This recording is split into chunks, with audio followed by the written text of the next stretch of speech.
Okay children, let's start theorem number 12.1. First theorem of chapter number 12. Now guys, this is the statement, and I generally separate statement into two parts. The one part which is highlighted here, you can see before this highlighted point, everything which is given in the statement is basically given. And after this highlighted point, this is what we have to prove. So before this point is given in the theorem, after this point we have to prove. Now see here, given. What is given?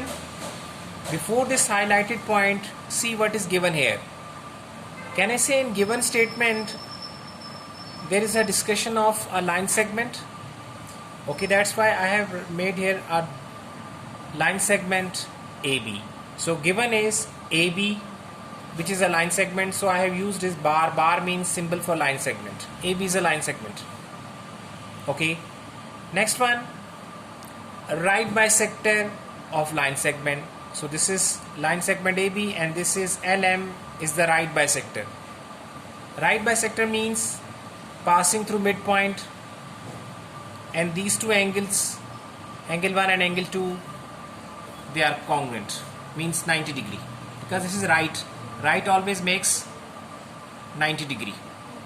So this right bisector LM passing through the midpoint according to given, and also making an angle of 90 degree on both sides, because this is right bisector, right 90 degree. Okay, any point on the right bisector. So this is LM is the right bisector, so we have taken any point P, but exactly on the right bisector. So it means now three things were given: line segment AB, right bisector, this is the symbol for right bisector, double arrow sign, right bisector, and any point P on it. On it means on this right bisector. So I think given is over. Come towards next.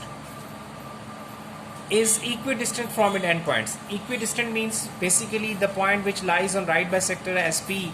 This is equidistant from these two endpoints. So what we have to prove? Measurement from P to A is same as measurement from P to B. This is what we have to prove. Next, construction. Next element is construction. So for construction work, just only you are going to join P with A and B and name these angles as angle 1 and 2. Right? Proof, statement and reasons.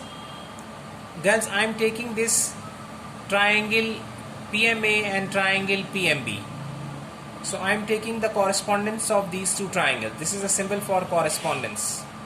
So whenever you use this symbol in between two triangles, so it means you can understand that in the coming steps we will be able to prove that these two triangles are congruent.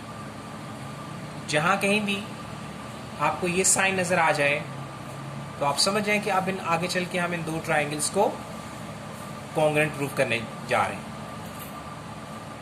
Clear? Okay, so triangle PMA and triangle PMB.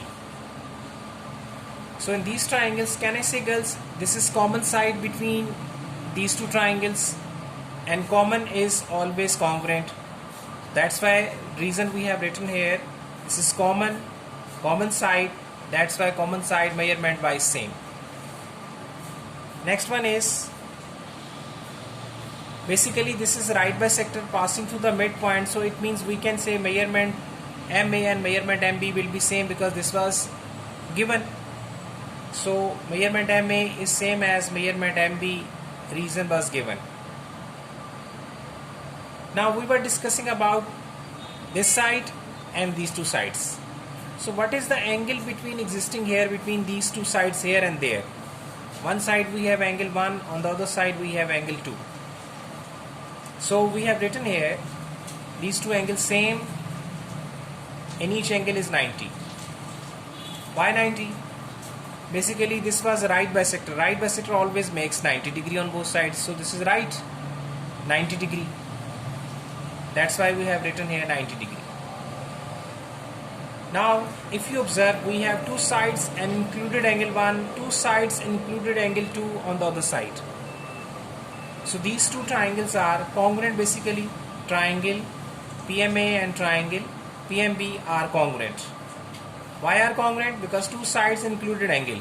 So according to this postulate SAS, these two triangles are congruent.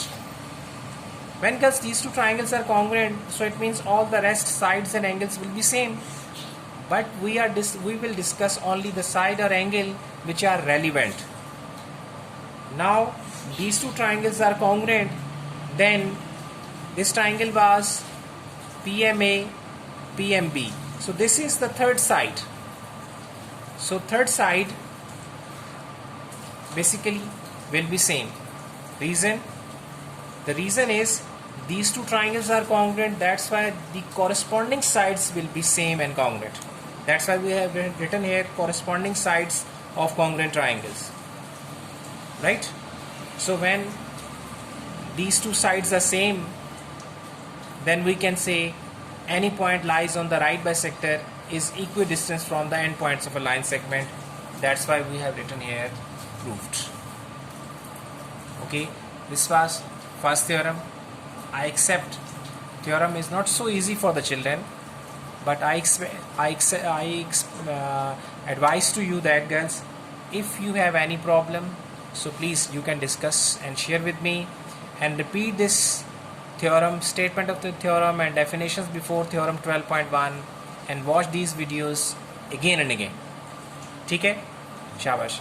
Now wait for the next video number 32 and then 33. We will discuss this evening theorem number 12.1 that we have done.